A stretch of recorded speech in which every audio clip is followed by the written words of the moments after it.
আদি পুস্তক 29 অধ্যায়। যাকবের বিবাহ ও পরিবারের বিবরণ। পরে যাকব চরণ তুলিয়া পূর্ব দিকস্থ বংশীয়দের দেশে গমন করিলেন। তথায় দেখিলেন মাঠের মধ্যে এক কূপ আছে, আর দেখো তাহার নিকটে মেষের 3টি পাল শয়ন করিয়া রহিয়াছে, কারণ লোকে মেষপাল সকলকে সেই কূপের জল পান করাইত। আর সেই কূপের মুখে এক বৃহৎ প্রস্তর ছিল। সেই স্থানে পাল সকল একত্র করা হইলে লোকে কূপের মুখ হইতে প্রস্তরখান সরাইয়া মেষগণকে জল পান করাইত।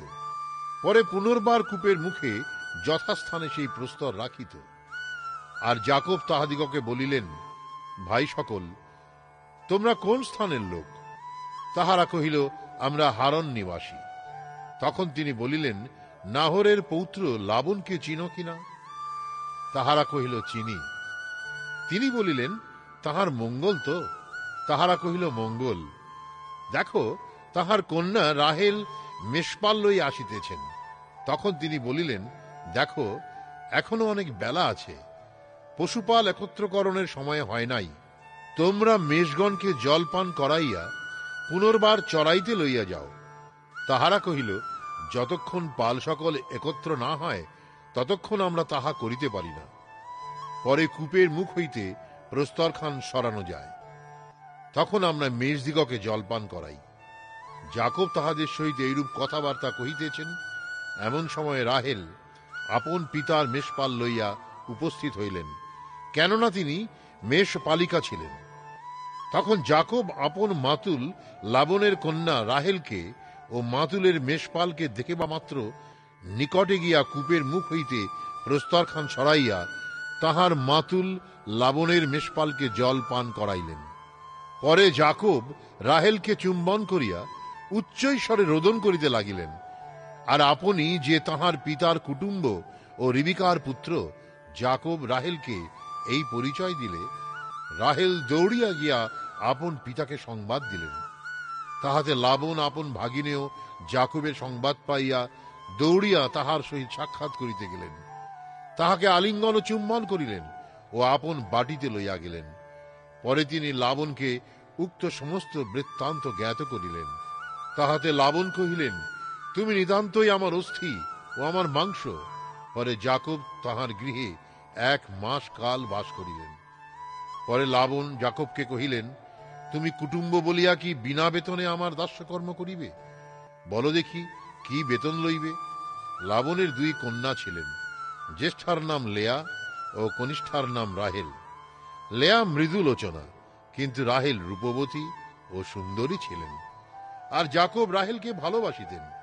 এজন্য তিনি উত্তর করিলেন, আপনার কনিষ্ঠা কন্যা রাহেলের জন্য আমি 7 বৎসর আপনার দাস্যকর্ম করিব। লাবন কহিলেন, অন্য পাত্রকে দান করা অপেক্ষা তোমাকে দান করা উত্তম বটে, আমার নিকটে থাকো। এইরূপে যাকব রাহেলের জন্য 7 বৎসর দাস্যকর্ম করিলেন। রাহেলের প্রতি তাহার অনুরাগ প্রযুক্ত 1 বৎসর তাহার কাছে 1 দিন মনে হইত। পরে যাকব লাবনকে কহিলেন, আমার নিয়মিত কাল সম্পূর্ণ হইল, এখন আমার ভার্যা আমাকে দিউন, আমি তাহার কাছে গমন করিব। তখন লাবন ওই স্থানের সকল লোককে একত্র করিয়া ভোজ প্রস্তুত করিলেন। আর সন্ধ্যাকালে তিনি আপন কন্যা লেয়াকে লইয়া তাহার নিকট আনিয়া দিলেন, আর যাকব তাহার কাছে গমন করিলেন। আর লাবন শিল্পা নাম্নী আপন দাসীকে আপন কন্যা লেয়ার দাসী বলিয়া তাহাকে দিলেন। আর প্রভাত হইলে দেখো, তিনি লেয়া। তাহাতে যাকব লাবনকে কহিলেন, আপনি আমার সহিত এই কি ব্যবহার করিলেন? আমি কি রাহেলের জন্য আপনার দাস্যকর্ম করি নাই? তবে কেন আমাকে প্রবঞ্চনা করিলেন? তখন লাবন কহিলেন, জ্যেষ্ঠার অগ্রে কনিষ্ঠাকে দান করা আমাদের এই স্থানে অকর্তব্য। তুমি ইহার সপ্তাহ পূর্ণ করো, পরে আরো 7 বৎসর আমার দাস্যকর্ম স্বীকার করিবে, সেজন্য আমরা উহাকেও তোমাকে দান করিব। তাহাতে যাকব সেই প্রকার করিলেন, তাহার সপ্তাহ পূর্ণ করিলেন।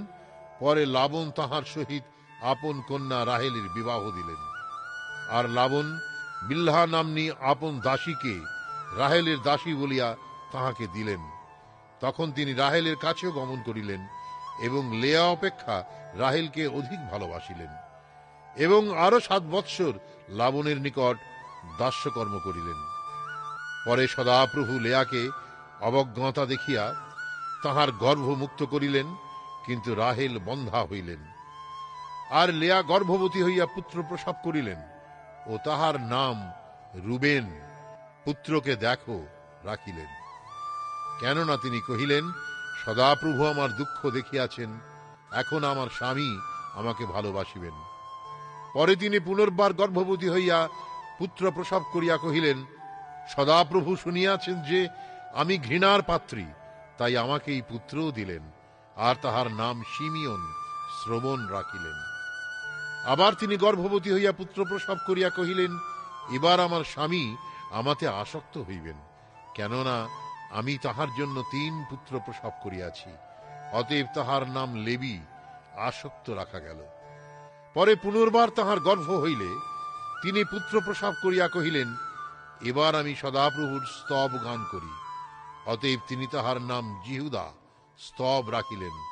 তৎপরে তাহার গর্ভ নিবৃত্তি হইল।